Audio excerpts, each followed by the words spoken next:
Welcome to the place where we learn about and learn from the leaders in our field who are powering human creativity. I am Aaron Dworkin, and this is Arts Engines.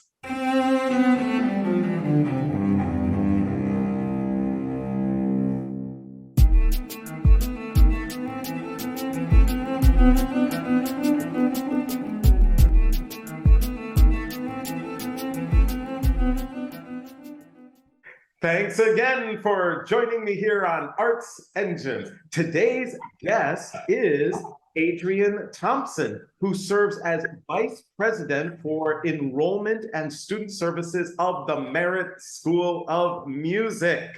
Oh, Adrienne, welcome to the show. I am happy to have a chance to talk with you.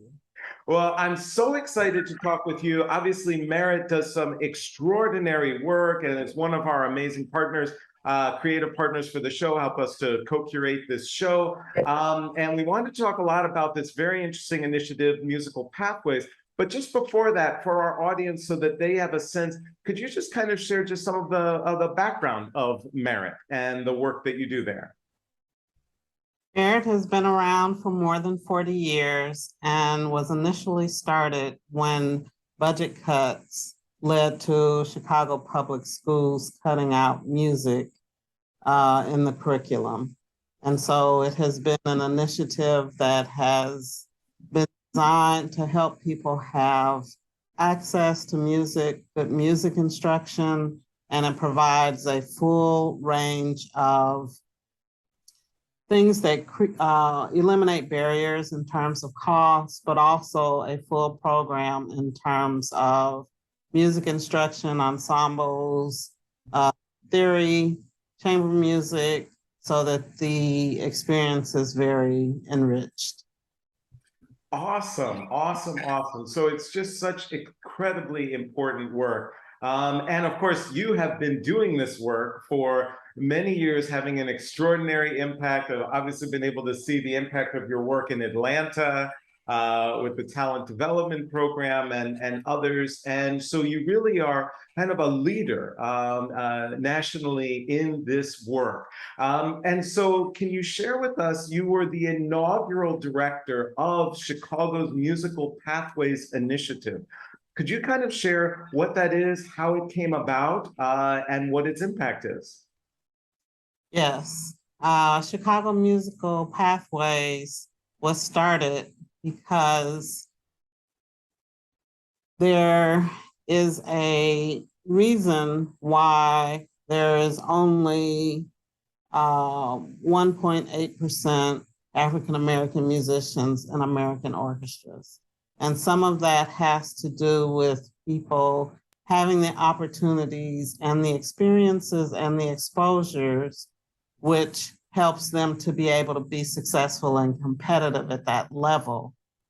It is not, as you know, because people don't have the interest or don't have the ability to succeed. And of course, there have been other barriers in respect to race that has kept that number low. So what we do is that we work with students starting in 6th grade who have a passion for music, who are interested in pursuing it as a career.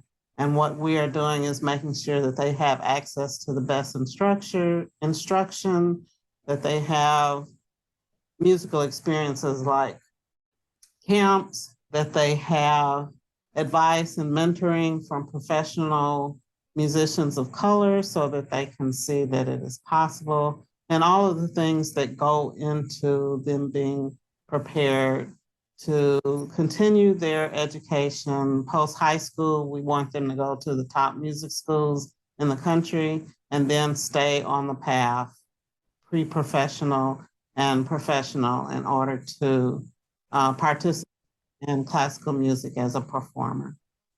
That's it. So it's awesome. And in terms of that collaboration, I know, right? And there's many in our audience where they're like different organizations sometimes just don't play well together, and trying to figure out how to come together, even when everyone has that same shared passion, right? As you're describing, being able to transform the trajectory of a young person. So could you just share kind of how do those collaborations work? Are there challenges that come up that are faced during them? Well, it takes a village. And so our village includes university, DePaul University. It includes the Chicago Youth Symphony Orchestra, ensembles that the kids participate in. It includes the Chicago Symphony, which provides tickets, complimentary tickets, access to master classes and other musical experiences. It includes other community organizations that are involved in the training of young musicians, Musical Arts Institute, Shy Arts, the Chicago High School for the Performing Arts, Hyde Park Suzuki Institute, Ravinia that has an El Sistema program. And we have been able to work together because our mantra is what is in the best interest of the child. And so what we have had to do is to kind of put aside our personal kind of to let that go. And as we look at situations in terms of what is in the best interest of the child, then that is what makes it easy for us to work together and do things that all leads to us being able to achieve the mission of the program. That is awesome. And I know sometimes, right, that is difficult with those collaborations, but it's amazing to see, you know, such a breadth of organizations come together in a very specific way. So one of the things, you know, for a lot of organizations, they're doing this work with young people. They're really trying to, you know, transform their trajectory so they can go on, potentially build professional lives in the arts, in music. And just wondering how you view that role that family takes in this. And is there anything that you would suggest that you've seen really can have a transformative effect on a young person in terms of mechanically and specifically how you want to engage with families in this process?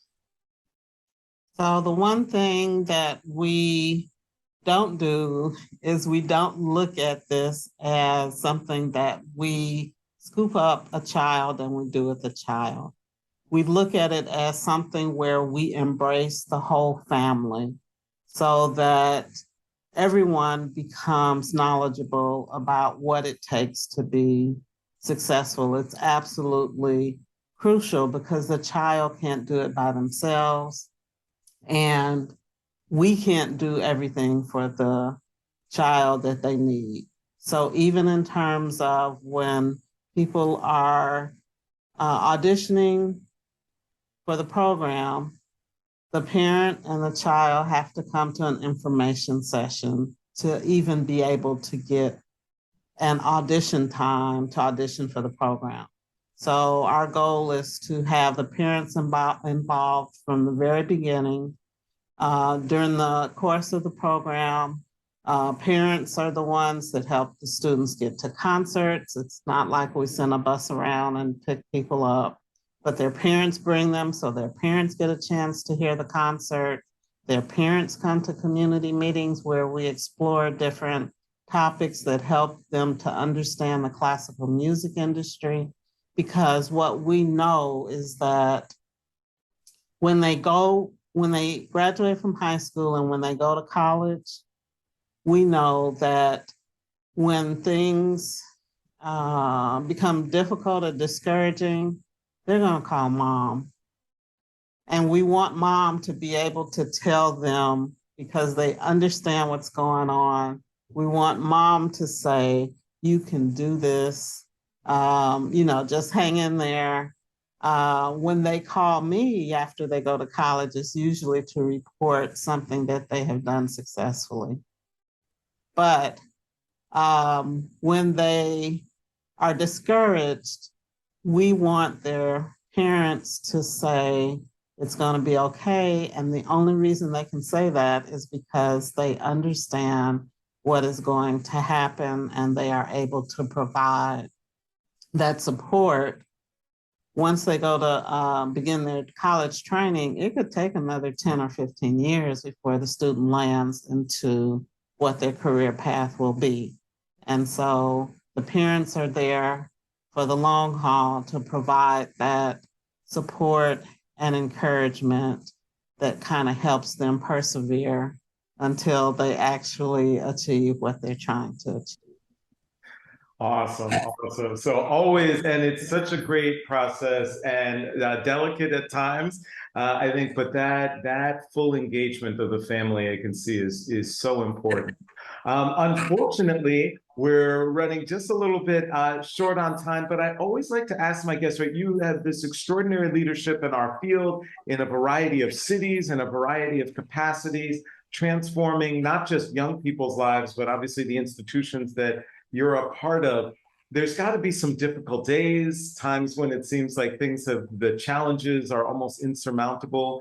If from a leadership perspective, how do you address those tougher days? What do you draw upon for strength, for inspiration, for your own leadership? So I use the how do you eat an elephant approach. So you eat an elephant one bite at a time. And so therefore, anytime I can break something down into smaller parts, it's like I can do that. It's like I may not be able to eat the whole elephant or fix the whole problem, but if I can find a component of it that I can impact and start to do something differently, then before long, then the whole problem will be solved. So it's just, I don't see things as being unsolvable because I try to look at the smaller parts that lead to the bigger goal. And there's always a way to work on that. Adrienne Thompson, you truly are one of the arts engines who is fueling human creativity in our world. Thank you so much for being on the show.